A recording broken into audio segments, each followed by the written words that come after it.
Hello दोस्तों, नमस्कार। मैं हूं प्रमोद राव और आप देख रहे हैं बहुजन लाइव। दोस्तों, आज आप लोगों के बीच में मैं एक ऐसी वीडियो लाया हूं।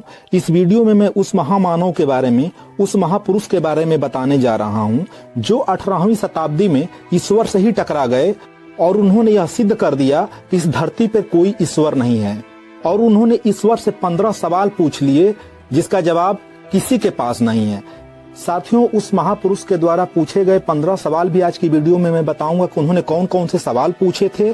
साथ ही एक आम बालक से एक महापुरुष बनने की छोटी सी कहानी भी आप लोगों के बीच में पेश करूंगा। तो दोस्तों, अगर आप चैनल पर नए हैं तो चैनल को सब्सक्राइब कर लीजिएगा, वीडियो को लाइक कर दीजिएगा, साथ ही बेल आइकन की घंटी को दबा दीजिएगा जिससे हमारे वीडियो की नोटिफिकेशन सबसे पहले आप लोगों को मिल सके। तो दोस्तों, चलिए वीडियो को शुरू करते हैं। साथियों, आज हम लोग बात करने वाले हैं दक्षिण भारत में जन्मे पेरियार रामास्वामी नायकर के बारे में। साथियों, पेरियार रामास्वामी नायकर का जन्म एक हिंदू परिवार में 17 सितंबर 1879 ईस्वी को हुआ था। साथियों, उनका जन्म जब हिंदू परिवार में हुआ था तो उनके सामने हिंदू देवी देवताओं की तस्वीरें आती थीं, फोटो आता था। तो वह 5 वर्ष की आयु में ही अपने पिता से, अपने माता से यह सवाल करते थे कि यह लोग कौन हैं जिनके इतने हाथ पैर हैं, जिनके हाथों में त्रिशूल है, गदा है, इनका काम क्या है। तो उनके माता पिता बताते थे कि इनका काम है रक्षा करना। फिर वह पूछते थे कि जो आप लोग ये प्रसाद चढ़ाते हैं, जो भोग विलास की जो चीजें करते हैं, इसका क्या मतलब है? क्या पत्थर की मूर्ति भी कुछ खाती है? लेकिन उनके माता पिता उन सवालों का जवाब नहीं दे पाते थे। और बाहर भी जब वह पेरियार रामास्वामी नायकर जब 5 वर्ष के थे और वह जब घर से बाहर जाते थे तो घर के बाहर भी इसी चीजों को लेकर के लोगों से उनकी बातचीत होती थी जिसमें शरारत तक हो जाती थी, जिसके वजह से माहौल डिस्टर्ब होता था। तो उनके पिता ने उनको घर से बाहर निकलने पे मना कर दिया था कि तुम घर से बाहर नहीं जाओगे, अगर बाहर जाओगे तो विवाद होगा और फालतू के सवाल पूछोगे। धीरे धीरे पेरियार रामास्वामी नायकर जी की उम्र बढ़ती रही, वो बड़े होते गए और जब भी वह बाहर जाते थे विवाद हो जाता था क्योंकि वह भगवान के अस्तित्व पे सवाल उठाते थे, वह पूछते थे, वह तर्क करते थे। क्योंकि वह तर्क और वितर्क के माहिर थे, वह चाहते थे कि उनके सवालों का जवाब मिले और उनके सवालों का जवाब मिल नहीं पाता था। लेकिन एक दिन एक घटना घटती है। 1904 ईस्वी को एक ब्राह्मण के खिलाफ यह गवाही देते हैं जिसकी वजह से वो ब्राह्मण जेल चला जाता है। जब वह ब्राह्मण जेल चला जाता है तो उसके बाद इनके पिता इनको खरी खोटी सुनाते हैं जिससे यह बहुत ही डिस्टर्ब हो जाते हैं, परेशान हो जाते हैं। तो सोचते हैं कि चलो कहीं चल के घूम आता हूँ, कोई तीर्थ यात्रा पे चलता हूँ। क्योंकि यह सुने थे कि तीर्थ यात्रा पर जाने से लोगों के मन में शांति का भाव उत्पन्न होता है, लोगों को अच्छा फील होता है। इसी उद्देश्य से वह तीर्थ यात्रा पर जाते हैं। जैसे ही तीर्थ यात्रा पर पहुंचते हैं तो उनको भूख लगी रहती है और वहां पे खाना खिलाया जाता है। यह भी हाथ पैर धो करके खाना खाने के लिए जाते हैं तो पता चलता है कि यह व्यवस्था सिर्फ ब्राह्मणों के लिए है। यहाँ पर इस भोज में सिर्फ ब्राह्मण शामिल हो सकते हैं, कोई और खाना नहीं खा सकता है। तब इनके दिमाग में ख्याल आता है कि मैं भी हिंदू हूँ, ब्राह्मण भी हिंदू है, फिर मैं इसके साथ बैठकर क्यों नहीं खा सकता? फिर क्या परेशानी है? जब दोनों हिंदू हैं तो फिर कोई समस्या नहीं होनी चाहिए। यह इनके दिमाग में सवाल पैदा होता है। तब इनको लगता है कि हिंदू धर्म में 2 चीजें हैं, एक उच्च है, एक नीच है। हिंदू होते हुए भी मैं हिंदू के साथ बैठकर नहीं खा सकता, तो इस व्यवस्था का क्या मतलब है? और उसके बाद वह वापस आते हैं और आकर के जो भी हिंदू देवी देवता होते हैं उनके खिलाफ एक आंदोलन छेड़ देते हैं और सवालों की झड़ी लगा देते हैं और सवाल पूछना शुरू कर देते हैं। और जगह जगह पे हिंदू देवी देवताओं के फोटो को जूतों से पीटते हैं और साथ ही उनको फूंकते हैं और बाजारों में जाकर के पीट पीट कर मूर्तियों को कहते हैं कि देखिए, पत्थर की मूर्तियां मेरा कुछ नहीं बिगाड़ रही हैं, इसका कोई मतलब नहीं है, इसका कोई अस्तित्व नहीं है।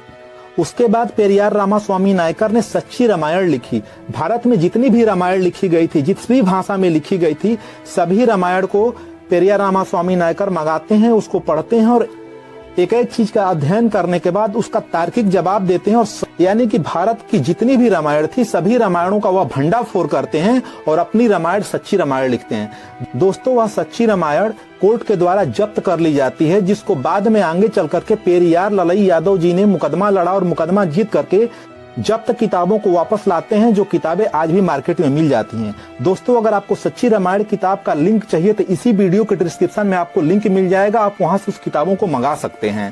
साथियों, दक्षिण भारत में पेरियार रामास्वामी नायकर की जितनी भी मूर्तियां लगी हुई हैं, उन मूर्तियों के नीचे लिखा हुआ है कि ईश्वर को मानने वाले मूर्ख होते हैं, ईश्वर नहीं है और ईश्वर बिल्कुल नहीं है।